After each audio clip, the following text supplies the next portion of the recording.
You are officially invited. Yes, you. You're invited to join us in Fertility Awareness Mastery. This is my 10-week group program designed to help you gain confidence using fertility awareness. Whether you're actively avoiding pregnancy or looking to optimize your chances of conception, either now or in the near future, we have a spot for you. We start in January. Are you ready to jump in? Head over to fertilityfriday.com/group program to register today. That's fertilityfriday.com/group program. This is the Fertility Friday podcast, episode number 294.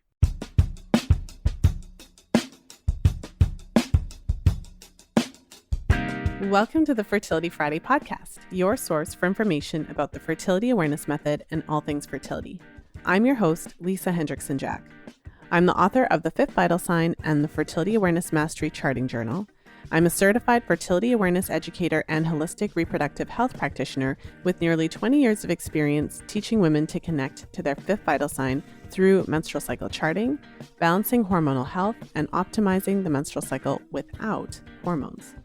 I'm outspoken about hormonal birth control and its impact on fertility and overall health because you have the right to know how your body works and how artificial hormones disrupt that natural process. I host live coaching programs to help you achieve optimal fertility and health because it's important to have healthy menstrual cycles regardless of whether or not you want to have babies. I'm also a wife and mother of 2 beautiful boys. I know, I'm a busy girl, but I managed to fit it all in. This podcast is designed to empower you to take full control of your cycles, your fertility, and your overall health. And I'm so excited that you're here with us today.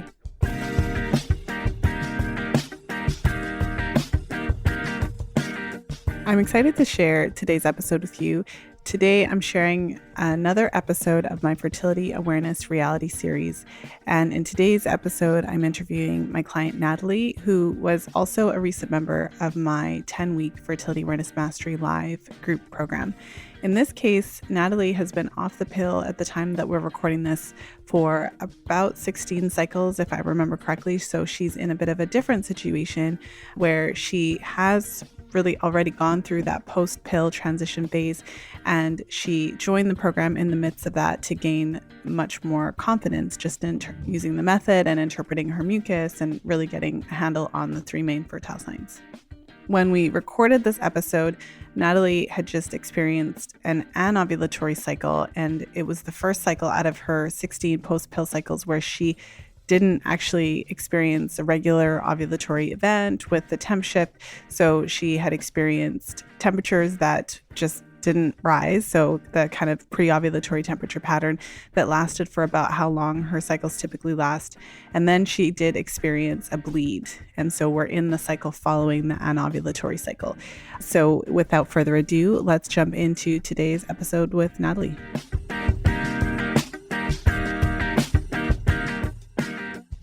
And I'm excited to be here today with my client, Natalie.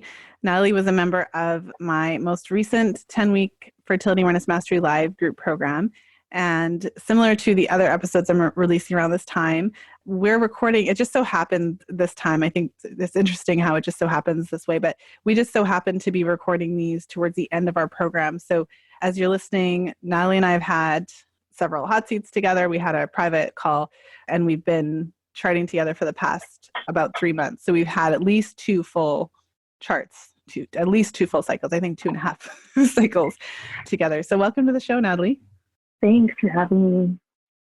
This is probably the only place where I introduce you by like how many cycles we've been together. It just occurred to me. We go back 2.5 cycles. Oh, yes. This is like an interesting world, but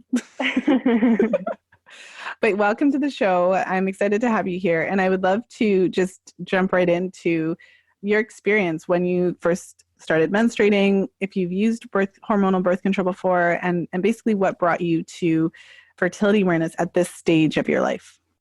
Mm-hmm. Yeah, so I started my period at around 13, and I had pretty painful periods. And I also struggled with cystic acne in high school. So I went on birth control for both of those reasons. And I was kind of on and off of birth control until maybe like my early 20s. And I then got the Mirena because I thought it would be a lot easier than taking the pill every day. So before that, I was on Ocella, which is like generic Yaz. And the Mirena was fine, but I would have like period-like symptoms, but no bleeding. And I was starting to get more cystic acne. And I just wasn't really liking it anymore. So I had my IUD taken out after about a year. And I went back on Yaz. And I guess one of the other reasons why I got off of birth control is I was having recurrent yeast infections every month. So I would get a yeast infection every single month, and I would go to the doctor and they would give me a prescription, and then it would work for a little bit and it wouldn't work again until finally I went to a nurse practitioner who said, this can happen with birth control, and basically we want to take away your period. So getting on something like the Mirena would help with the yeast infections was her idea. And it did for a while, but I would say that was one of the main issues that I had with the pill. And then also just lots of anxiety and depression. I'm kind of an anxious person in general, but I feel like the pill helped swing me to lower lows. That now that I'm off of it, I've realized I haven't gotten like that anymore. So I've been off of the pill for 16 cycles now. This is my 16th cycle of the pill. And when I got off, I was finishing up my degree, and it was a very stressful time in my life. So there was a big mental load. And I ended up getting the Daisy because it just felt like a good kind of in-between way to kind of dip my toes in, but then not feel like I had to figure out everything right then, if that makes sense. So but I kind of always knew that I didn't really trust it. I didn't really trust that like a machine could know my cycle and tell me if I was fertile or not. I didn't fully believe that. So we were pretty careful, I would say.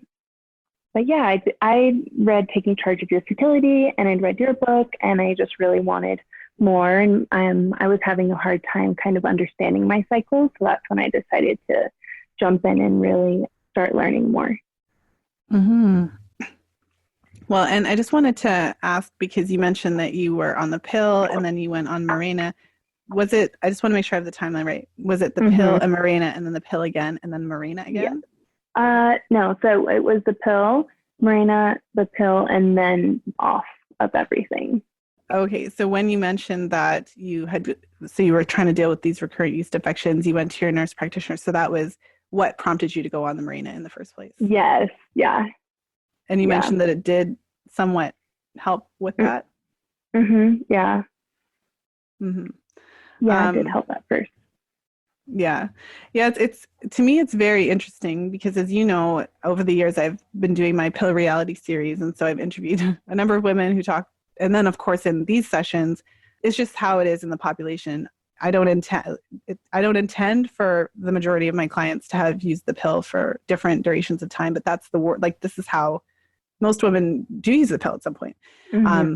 It's actually rare for me to work with someone who has never been on the pill. I'm always like, wow, how did you manage that?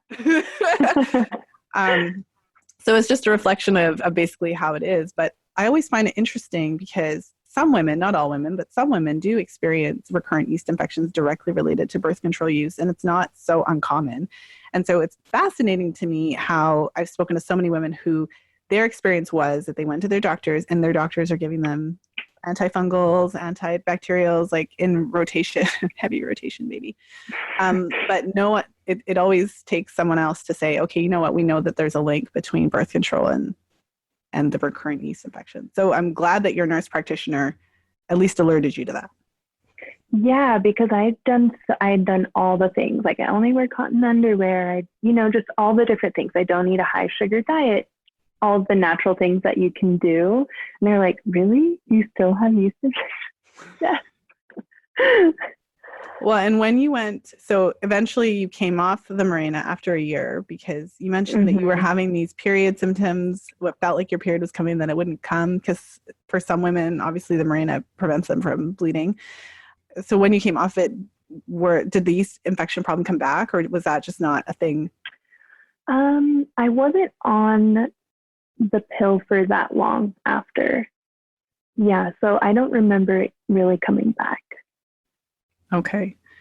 Well, and you mentioned that one of the symptoms that you experienced was that you felt that it deepened, kind of like you mentioned anxiety, depression, and it kind of exacerbated that a little bit. Was that something that you were aware of while you were on it, or was that something that you made the connection to after? I think that I kind of knew when I was on it, but I felt like there wasn't really anything to do about it. Yeah, I don't really know how to explain it, but coming obviously like a year later, it makes a lot more sense. And I just feel like my mood doesn't swing as much. And I was having a lot of panic attacks and different issues like that. So I also had a lot of stress in my environment, but I don't think the birth control helped. Mm-hmm. Well, and you mentioned panic attacks. Did you so when you stopped taking the pill, and you basically discontinued hormonal birth control, have you had panic attacks since then? No, I haven't. And I think the other thing I've been doing is lots of talk therapy. So I go to therapists really regularly, and I think that's helped too. Yeah, it's interesting. It just hasn't gone that, my anxiety and depression just hasn't like swung that far as it did when I was on the pill. Mm-hmm. Well, I always want to, I mean, that's what I do. I always want to ask these types of questions because, I mean, not every woman has the same experience. And I've interviewed women who have taken the pill and they didn't really have an issue with it, or women who've used multiple different methods. And so some women did better with the Mirena, some women did better with the pill than the Mirena. Like, it's so individual, a woman's experience. But one of the challenges is that when you're dealing with like emotions, it's hard in the moment to really, and first of all, we're not really necessarily told that the pill could be related to mood issues. So I think for a lot of women, you just kind of fall into that category of, well, I'm kind of like, it becomes just an identity, either like, well, I don't have much of a libido, or I'm an anxious person. Yeah, I'm just not that, I'm just not that happy of a person. I've heard women say things like that where they kind of thought that. So it's hard to, and especially one of the things that I found this time around in our group was that we did have a number of women who came off the pill like this was like immediately before the group started. And it's, from my experience, it's hard to make any definitive judgments within 2 months of coming off the pill. What you sort of mentioned in your story was that it's because this is what it seems like from talking to so many different women. It's like you come off of it and you don't really feel like anything has changed emotionally right away. Some women do, a lot of women don't. But then like a certain amount of time goes by and then you're kind of like, wait a minute, I haven't felt that way for a while. And it's like, that's when you realize. Is that what you're saying? Yes. No, totally. That's exactly what it's been like. And I think that I definitely fell into that group, into that space of like, I used to be a really happy person before I was on it. And then you just feel kind of this like, I don't know how to explain it. Yeah. Well, for the listeners who can't see your hand, you made a gesture to indicate flat. So, and I've heard people say that. I've heard everyone describes it differently, but I've just heard women say like, it was like, I didn't have the high highs or the low lows. It was just kind of like I was in the middle. Yeah. And then some women really appreciate that. So some women will say like, they kept me straight. So I wasn't experiencing emotional changes. It kept me straight. So everyone's experience is different. But I always think it's important to point those things out, because just the way our culture is with women, necessarily we always kind of assume women are more emotional anyways and are prone to have emotional outbursts and all the patriarchy. So then if you're taking a medication that puts you more into that emotional state, then it's very, and we're not necessarily informing women about it and fully, then it just sets us up. So yeah. So I would love to follow up with some of the ladies in our group to see it like after 6 months, because it seems like it's an emotion. It's kind of hard to quantify sometimes. Definitely. Yeah. I would say too, because you kind of mentioned libido, and I feel like that was one of the most amazing things that I realized once I got off the pill. Like, this is so great. Like, ovulating, I feel so great. I feel like it's just this like thing that just happens all the time. And I feel like that's one of the really cool things of being able to do fertility awareness that I've been able to experience. So in your case, you noticed a shift in your libido, like you had one around ovulation, it sounds like. Yeah, definitely. It is nice to have a libido. We're supposed to have. I know.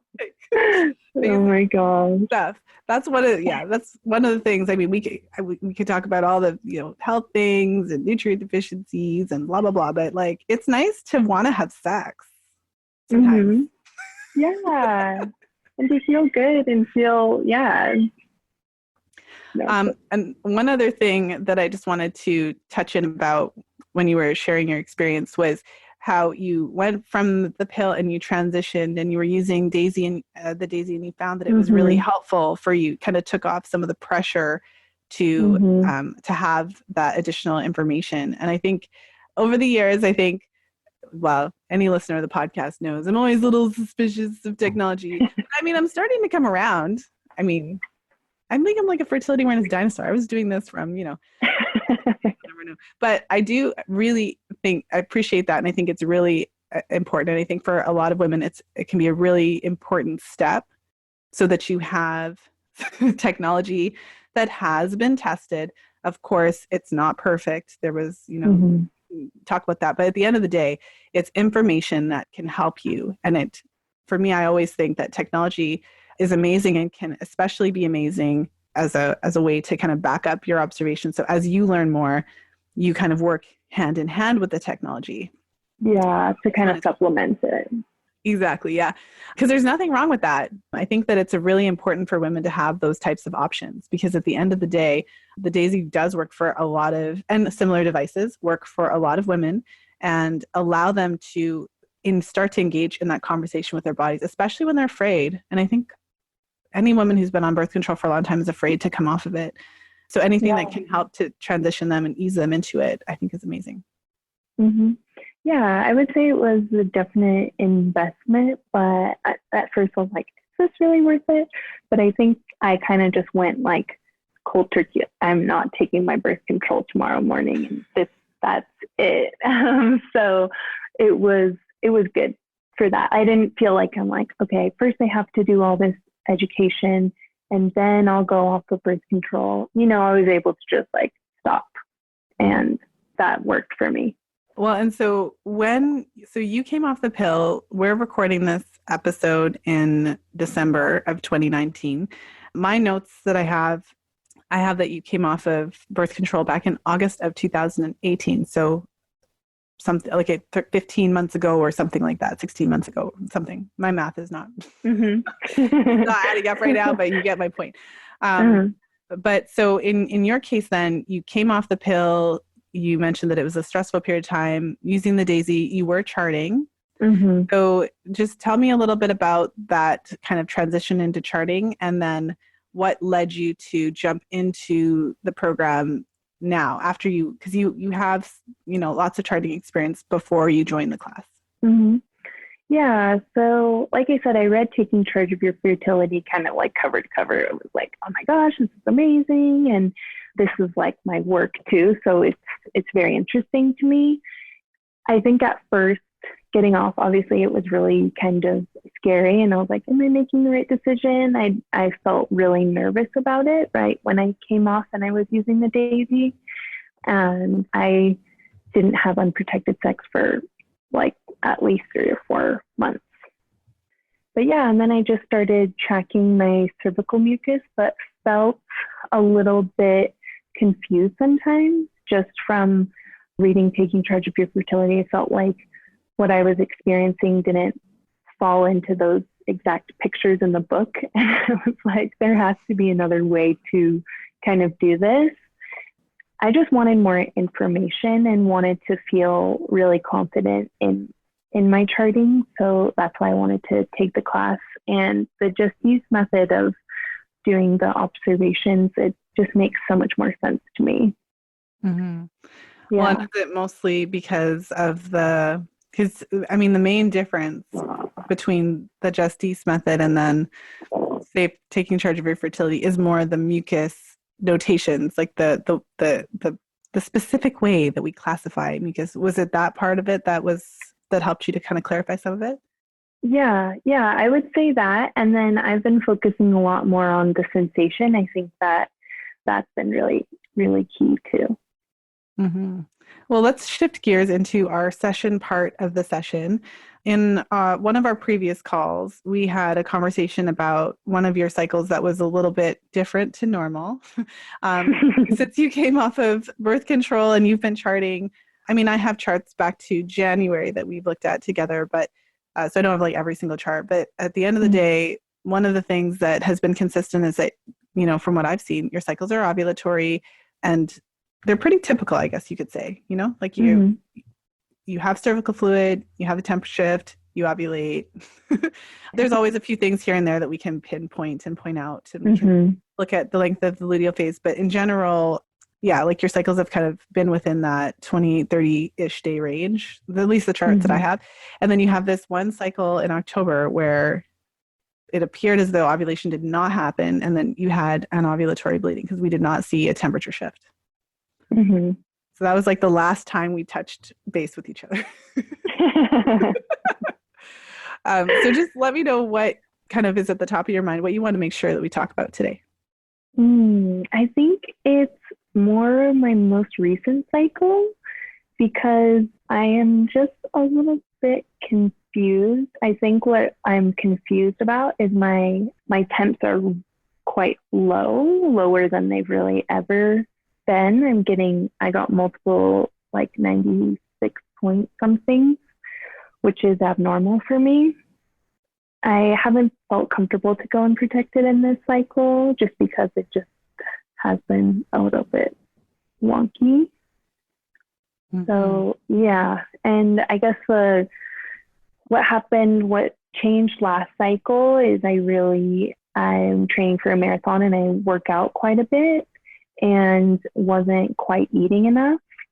So this cycle, I've been really putting a focus on trying to kind of do more cross-training days instead of just running all the time. And then also eating a lot more has been definitely something that I've been working on. Mm-hmm.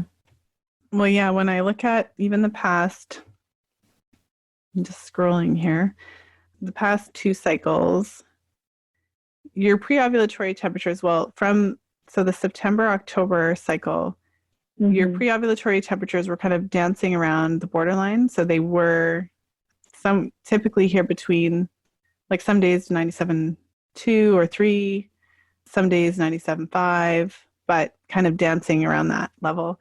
So, ideally, we would typically like to see the temperature range pre-ovulatory to be generally above 97.4 Fahrenheit. Okay. So generally speaking, so it doesn't mean that a temp, like one random temp never falls below it, but generally speaking, that would be the typical range. And in our previous chat, I know we spoke a little bit about some of the reasons why temperature can be lower than normal. So looking at this cycle, you mentioned that you did make some changes because you're training for a marathon. Is anything else kind of different this cycle? One question too, when did you start kind of officially training? Was it last cycle that you actually started training? Well, I've been running for months. Like I've been running basic out like all year, but just kind of upping my miles and the days that I run last month, I would say.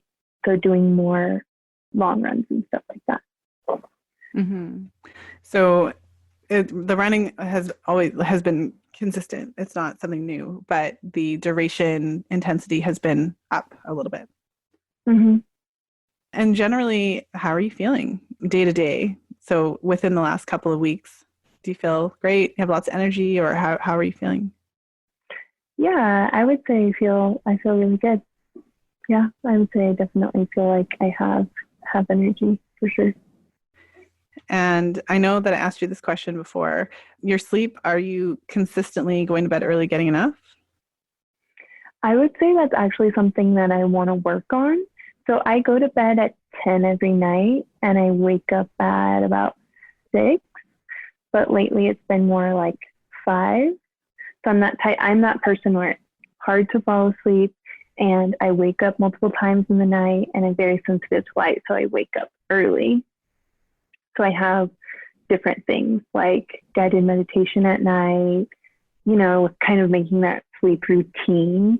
And then like I have an eye mask for in the morning, but it's something that I've been noticing lately. I don't feel like super rested, and I wake up sometimes like every 2 hours in the night.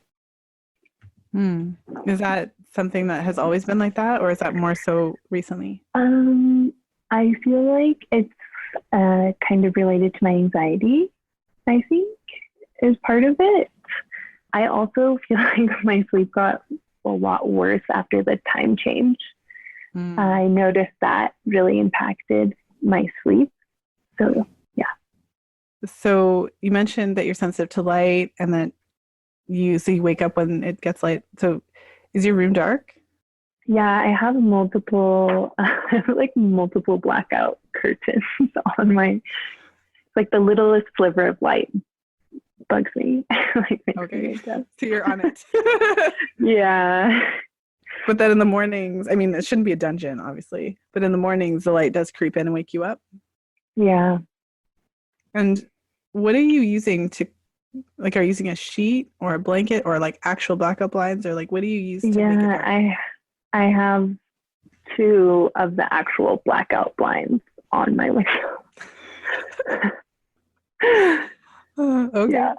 Because I mean, I can tell when it's morning in my room, for example, but it's still fairly dark in there. Like if I kept my stuff up in the daytime, people would think there was something wrong with me because the room is black in the daytime, but it's still pretty dark. Yeah, I would say that's definitely what my room is like. It's definitely really, really dark. Okay. Well, and are you a coffee drinker or tea drinker or any caffeine consumption whatsoever? Yeah, I'll drink some tea, but definitely not every day, but I don't drink it late in the evening. My last cup of tea I usually would drink like a cup in the morning. Okay. Yeah. And then do you remember a time when you did get really great sleep? Or has this just always been like this?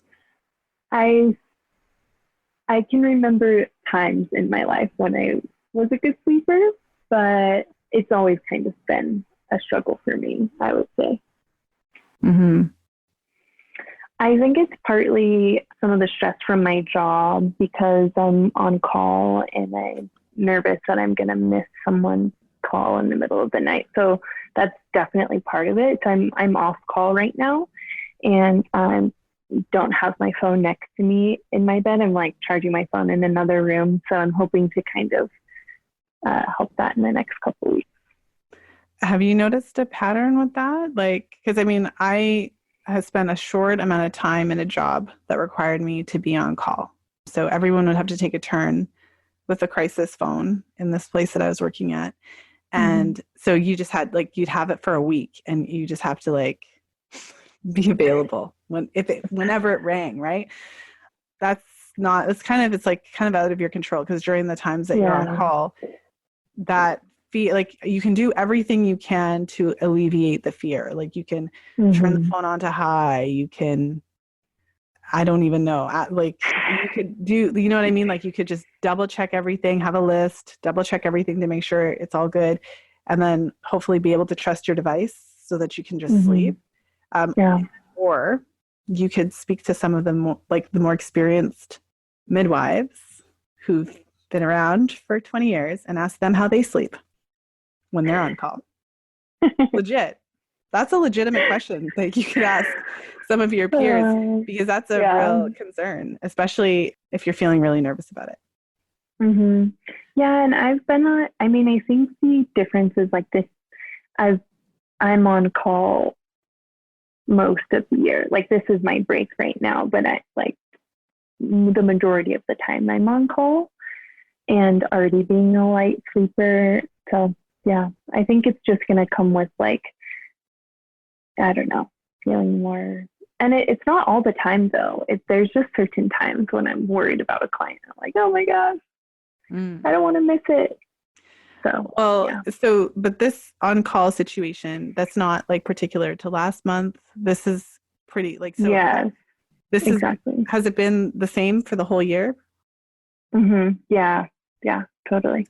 Have you noticed that, because you mentioned that you're having a little bit more trouble sleeping, like was that particular to this month or like for the last couple of months, or has this been consistent?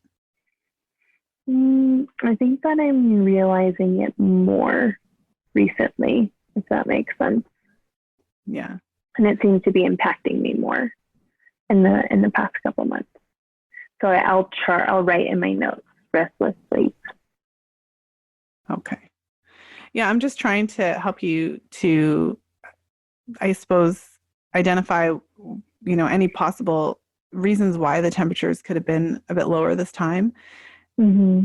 I mean, given that you're training for a marathon and so you're training a bit harder, you're doing more, this could be one of the ways your body's responding, because as you know, when you add additional exercise and increase the intensity, often we need more sleep. And so if that's one of the areas that you're like you're waking up and you're not having a restful sleep and you're kind of getting like either equal to what you were getting before or less, then that could be just a way for your body, like your body could just be sending you the message that, because it would just make sense. If I started training for a marathon, I would require more sleep as well, because my body would just be more tired. You have muscle damage, needs to repair, et cetera, et cetera.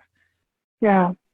Looking at because we've been talking about, you said this was cycle 16 post pill, and your temperatures have never been this low. So what, just based on everything that, because you've been thinking about this as well. So what do you think has contributed to that? I think part of it was just like my anovulatory cycle last month. I feel like my body's just kind of trying to recalibrate and get back to its normal. That's what I feel like. I wouldn't really expect to have an anovulatory cycle and then my body just like bounce back, and my next cycle is looking exactly the same. So that's kind of my take on it.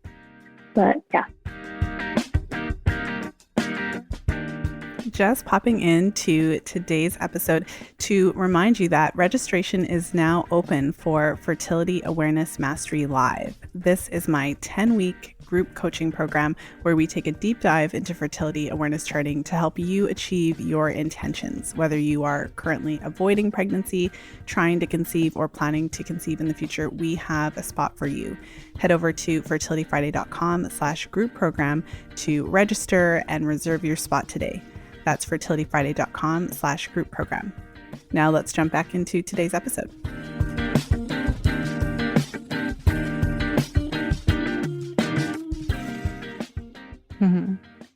Well, I mean, the next time that you have an appointment with your doctor, you could certainly ask if they're able to do just basic checks, like, check your nutrient stores, check your B12, check your iron, zinc, and or just ensure that within your kind of day-to-day, week-to-week diet, you have sources of zinc and iron, because that can interfere with your temperature regulation, just to kind of cover those bases. But to me, what it seems like is that when you, and again, we talked about this in our previous, there's nothing wrong with exercising or anything like that. So I don't want to come across as I'm saying like there's anything. I mean, you're training for a marathon. But with that said, I think that it's helpful to, especially when you're charting and you have your charting experience, when that's the one thing that is different, then you are getting a sense that it actually is affecting your body in a few different ways. And so it can just be a way for you to stay in communication. So for example, one of the things that I think is really important is not to not to give things more weight than they need. So for example, if you have been charting all this time and then you have one cycle around the time when you're making these different changes to your exercise routine and, you know, eating habits, you mentioned you're eating a little bit more to compensate for the additional exercise that you're doing. So you're in the midst of making some changes and trying to figure this out.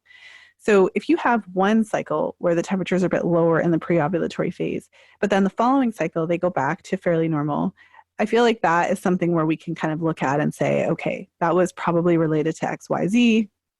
Yeah. It was like a temporary thing. For me, I'm more concerned about patterns. You know, when I have clients that have really low temperatures and it's a sign of a potential issue or something like that, it's not like one cycle where the temps are low. We're typically seeing patterns. So for me, I put a lot more weight into a pattern of just of what we're seeing in the chart versus, one random change when we also know that there are other things going on. I don't know that it's necessary to jump to any conclusions. Like I said, you can certainly connect with your doctor, have some or just the next time, like whenever the next time you would have been in your doctor's office anyways, you could just say, you know what, I just want to, get some things checked out.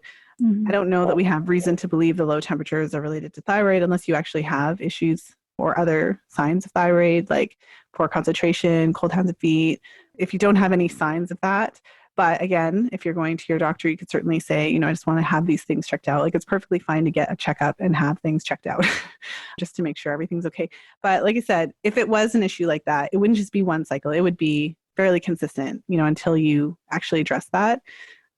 So it could just be related to the change in your activity level, because obviously your body did respond to it last cycle. So last cycle was when you kind of dialed up the exercise.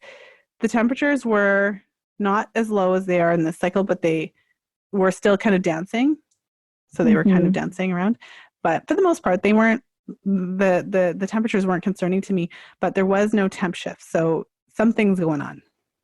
Yes, definitely. And what you're saying about going to my doctor, I plan to do that and just get a full workup just to be sure that everything's okay. I like to do that. Well, yeah. And when you're training for a marathon, it also makes sense just to make sure everything's good. I would imagine that when you are in a heavy kind of exercise routine, there are certain things that you want to make sure that, you just want to make sure that you're doing everything you can to support your body. You want to make sure you're getting enough to eat. You're wanting to make sure you're getting enough sleep. You're wanting to make sure that you're accounting for the extra energy and nutrition that is required. I mean, it just makes sense if we're very active that we would require additional things. So it's good to just double check on those things. And I would say, again, look for the patterns. So if you find that the temperature is consistently low, for several, for the next cycle, then I would say, you want to think, but you do want to consider, I think we talked a little bit about this in the last call that we had together, but I think that you want to consider that the activity level could be contributing to it. And there's two ways to look at it, right? Like one way, of course, you want to do everything you can and you just want to stay in communication with your body, making sure you're covering all your basics, getting enough rest, etc. But on the other hand, you want to acknowledge that when you put a lot of additional stress on your body, like running a marathon, you're going to very potentially see a shift in your chart in a few different ways. To me, that is not unexpected. And it's hard when you chart it for a while because you want your cycles we want them to be neat and tidy and perfect. But this is the thing about charting. When you are putting your body under, additional strain for a good reason, right? Sometimes you still see those changes in there. Yeah, definitely. Yeah, I think last cycle was really interesting. I think something that I'm kind of working on is not seeing my cycle or ovulation as good or bad, but just viewing it as neutral, viewing it as a data point. Okay, that gives me information that essentially, something's off. So I think that that's been helpful to kind of not get too caught up in it.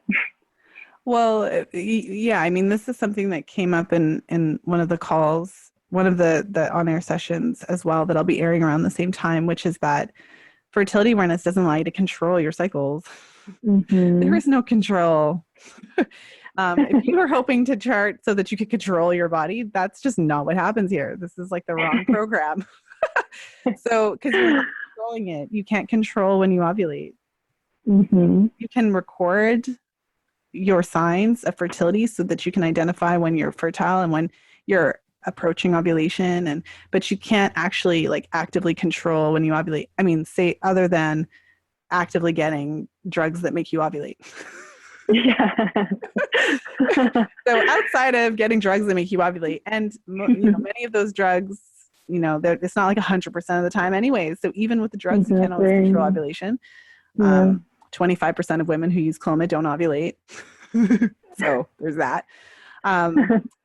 But yeah, this is it's a way to enter into conversation with your body. So now you're attuned. Your temperatures are lower than they were before. You do know that you are doing something different than you were all those other cycles when your temperatures were fine. I tried to go through with you and ask a bunch of different questions, try to identify, like, could it be something else? Like, could it be, could it be this? Could it be that? I think that we identified a few things and it's hard sometimes with charting, because sometimes the thing that you identify that is causing the issue that you're seeing in your cycle is not something that you could just like quit. Like, you can't just like quit your job, right? Yes, exactly. because being on call is interfering with your sleep. So I think for a lot of women, it causes them to I've spoken to so many women over the years who they're charting in a different situation than what you're presenting here, but perhaps they're seeing signs of like short luteal phase signs of stress or signs of chronic stress. We've ruled out all this stuff. It's not like, and it just comes back to the stress every time. And then sometimes there is that question of like, wow, I knew my job was stressful, but man, I never realized it could affect me like this. And then all of a sudden you're taking like using that vacation time, or you go a couple of days working from home. So sometimes you can't like go quit your job, but sometimes you can find ways to negotiate some of those things that cause you stress, and sometimes you can't. Yeah, I think for me, it's really just kind of learning different techniques to manage the stress through therapy, I think has been really helpful for me. And yeah, being able to let it go. But go ahead. I had a question, because this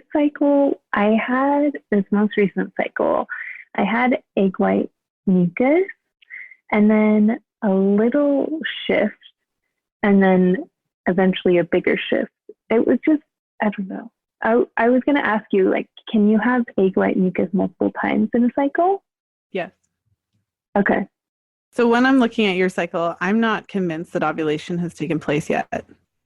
We didn't really talk about that, but I'm not convinced that ovulation has taken place yet. And the reason for that is because although there was a slight increase in temperature on day 14 and 15 and 16, it dropped back down on day 17 and 18 and then kind of went back up. So it's kind of meandering. Whereas when you ovulate, it's like the temperature goes up and stays high, because the temperature is a reflection of the progesterone levels, which increase after ovulation. So I'm not convinced of ovulation on a BBT chart until I actually see a sustained obvious shift. I would say like a 4-year-old should be able to look at it and be like, why are those temperatures higher than those ones? But it is possible. So as your body gears up to ovulation, you start producing more estrogen as your follicles develop. And there's something that's going on that is causing, whether it's increased stress or whatever the case is, your body can basically shut that down. So it's possible to have several days of mucus and then for it to dry up and go away, and then to have several days of mucus again. And that's why we have the rules. That's why I always encourage you to do to cross-check between your cervical fluid and your basal body temperature. And also if you want to use the optional cervical position sign. And if you're ever in doubt, you consider yourself fertile, which is what you did, which is why you expressed some frustration that you haven't felt confident going unprotected this cycle. But when you're not feeling confident and when your signs are not lining up to what you think they should be, that's exactly what you got to do when you're avoiding pregnancy with this method. Yeah. And then in cycles like this that are not necessarily that straightforward, when you could be in the midst of like it's called a double peak, when you see mucus and then it goes away and you see it again, you don't even know yet if you're in the midst of a double peak.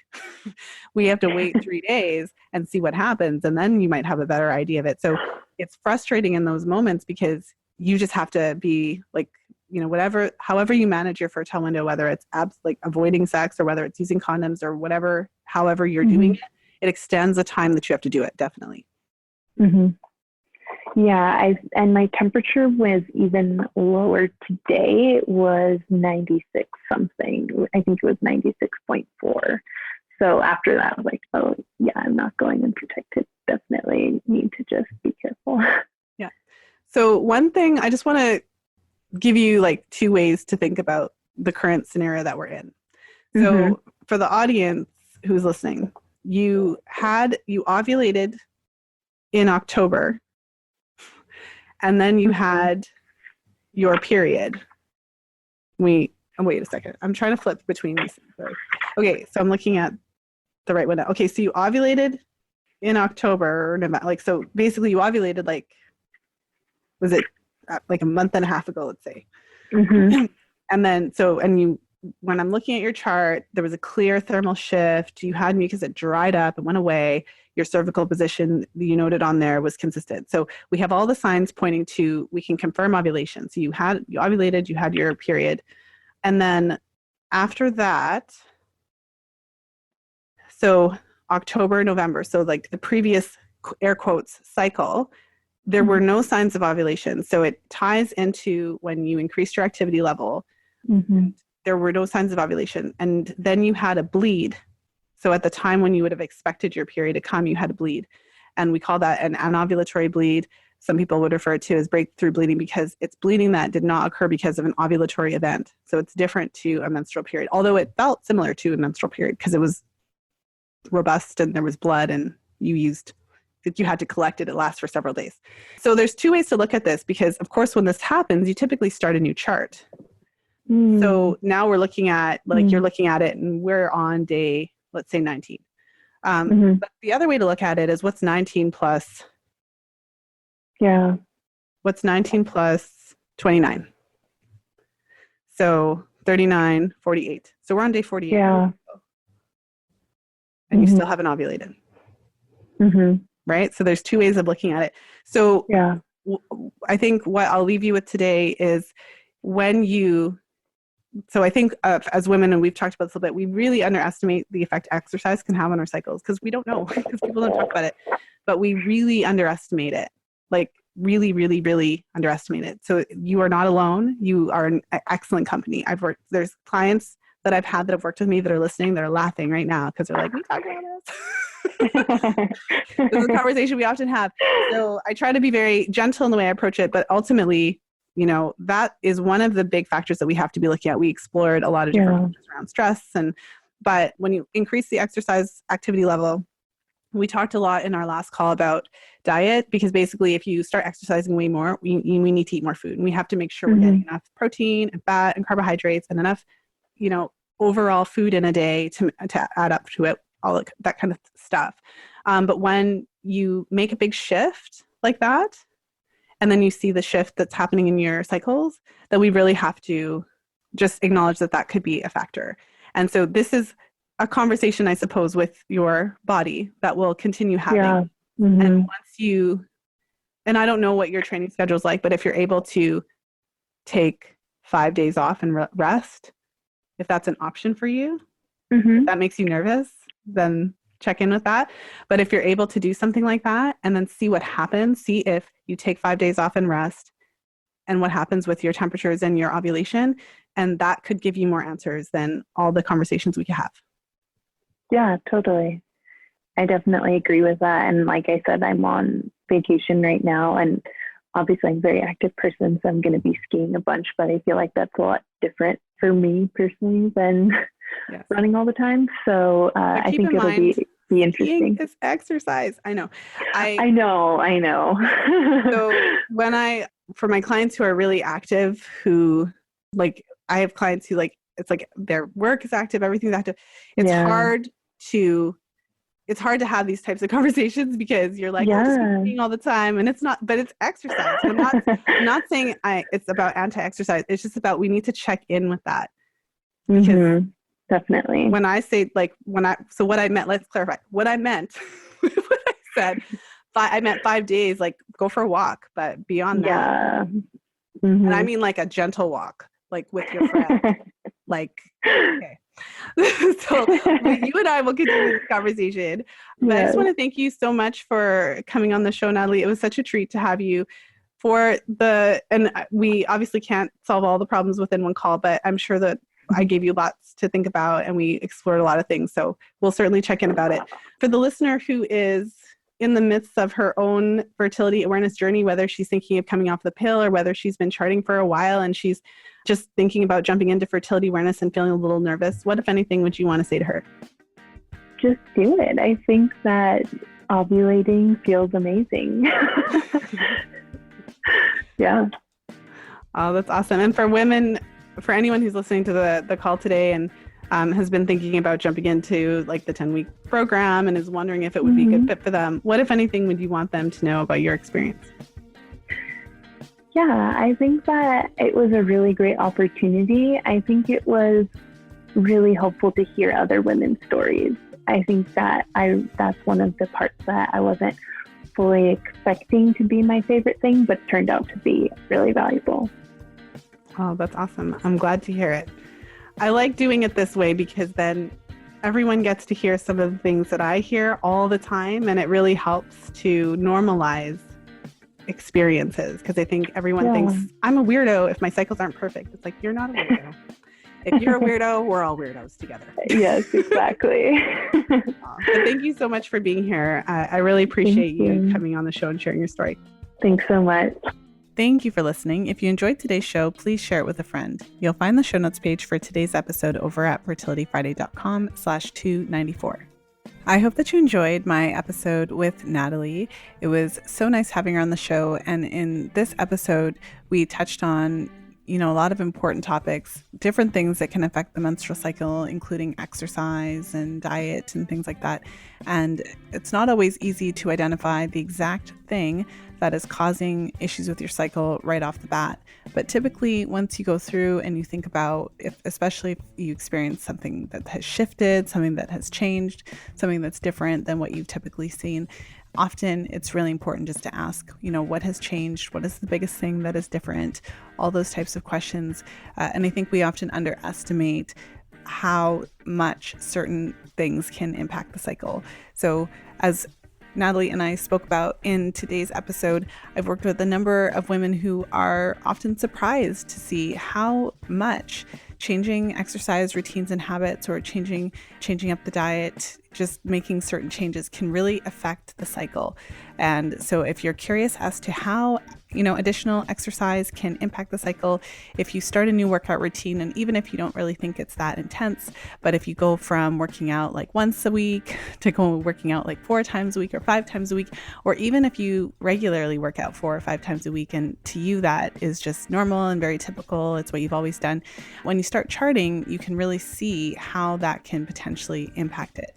And so, for example, if you're concerned about a short luteal phase or low progesterone or delayed ovulation or an ovulatory cycle, or, certain things of that nature, and you are exercising at a really heavy level, you just want to check in. Are you getting enough? And I think it's really easy for women to underestimate how much food to eat in a menstrual cycle. I've had a lot of time to think about this, and, you can't make broad generalizations, but generally speaking, our culture encourages men to really bulk up. So a lot of men start exercising with the specific purpose to bulking up and gaining muscle. And so a lot of men, when they exercise, when they jump into a serious exercise routine, they're definitely upping their intake of protein and potentially fat and carbs, because they're trying to bulk up. And I think as a culture for women, the ideal that we see on the magazines are these really skinny women who apparently aren't even skinny enough, because then they continue to make them skinnier by airbrushing them. So even the models themselves aren't skinny enough for the covers. So you can tell my annoyance with the reality of the world that we live in. But because of the way that our culture looks at the female body, a lot of women, when they start working out, the intention is not to bulk up, but the intention is to get lean and thin. And so it's not uncommon for women to start exercising and not necessarily eat enough food, not necessarily making sure that we're getting enough protein, that we're getting enough fat, and that we're getting enough carbs to sustain this new level of activity. And from what I've seen, the menstrual cycle doesn't lie. So if you start a new exercise routine and you immediately see a shift in your cycle, your luteal phase is shorter, you're seeing things that you didn't see before, then it may not be the only reason. Certainly, we have to consider that it could be a factor. And so that's just an observation that I'll share with you.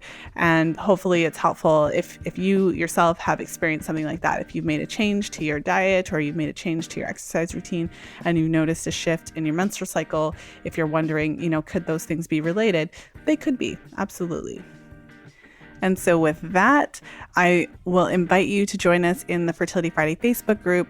I'll post in there when this episode comes out and we can talk about some of the changes. If you've seen changes in your menstrual cycle and you weren't sure what was happening, I'll start a thread from today's episode and we'll talk about it in there. So fertilityfriday.com/community.